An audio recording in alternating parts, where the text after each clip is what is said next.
এ বিশ্বে যা কিছু সৃষ্টি তা চিরকল্যাণকর। তার অর্ধেক করিয়াছে নর, অর্ধেক তার নারী। বর্তমান সমাজে নারী পুরুষের ভেদাভেদ নাই, নারী শিক্ষাও এগিয়ে চলেছে।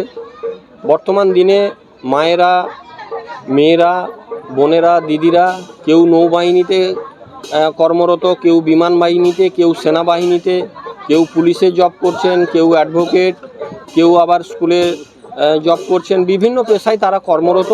তাই সমাজে যদি মায়েরা এগিয়ে আসেন সমানভাবে, তাহলে আমাদের দেশ সমাজ জাতি আরও এগিয়ে যাবে। আমরা একদম বঙ্গ কলিঙ্গর শেষ প্রান্তে শঙ্করপুরে আমরা এখন বসে আছি।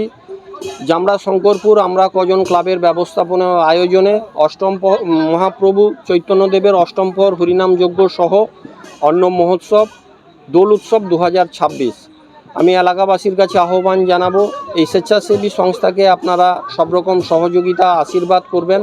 আপনাদের সাহায্য সহযোগিতা আশীর্বাদকে পাথেয় করে তারা আরও শততম বর্ষে এগিয়ে যাবে। এবং আমি মহাপ্রভুর কাছে প্রার্থনা করব এলাকাবাসীকে যাতে ভালো রাখেন, সুস্থ রাখেন এবং প্রত্যেকটি পরিবারে যাতে সুখ সমৃদ্ধি ঘটে, এটাই আমি মহাপ্রভুর কাছে প্রার্থনা করছি। যুব সমাজের জন্য এই ক্লাব বিভিন্ন ধরনের ক্রীড়া প্রতিযোগিতা রেখেছে, কারণ আপনারা জানেন যে খেলাধুলার মধ্য দিয়ে শরীর চর্চা হয়, শরীর গঠন হয়, মন ভালো থাকে, সর্বোপরি শারীরিক এবং মানসিক বিকাশ ঘটে। পড়াশোনা করতে গেলে শরীর যদি ভালো না থাকে তাহলে মন ভালো থাকবে না। তাই এই ক্লাব বিভিন্ন ধরনের ক্রীড়া প্রতিযোগিতা আয়োজন করেছেন, সাথে সাথে পুরস্কার বিতরণ, বাউল গান, সাংস্কৃতিক অনুষ্ঠান, বিচিত্রা অনুষ্ঠান, বিভিন্ন ধরনের প্রোগ্রাম তারা রেখেছেন এই ছাত্রছাত্রীদের দিকে লক্ষ্য রেখে।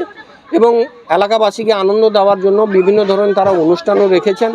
আমরা চাইব আগামী দিনেও তারা এই ধরনের ক্রীড়া প্রতিযোগিতার আয়োজন করুন, তাহলে আরও বেশি করে স্কুলের ছাত্রছাত্রীরা তারা এগিয়ে যেতে পারবে। তারা যেমন আমাদের রামনগর বিধানসভার নাম উজ্জ্বল করবে, আগামী দিনে তারা মহকুমা থেকে, জেলা স্তর থেকে তারা রাজ্য স্তরেও সুযোগ পাবে, তারা পড়াশোনায় আরও বেশি করে এগোতে পারবে।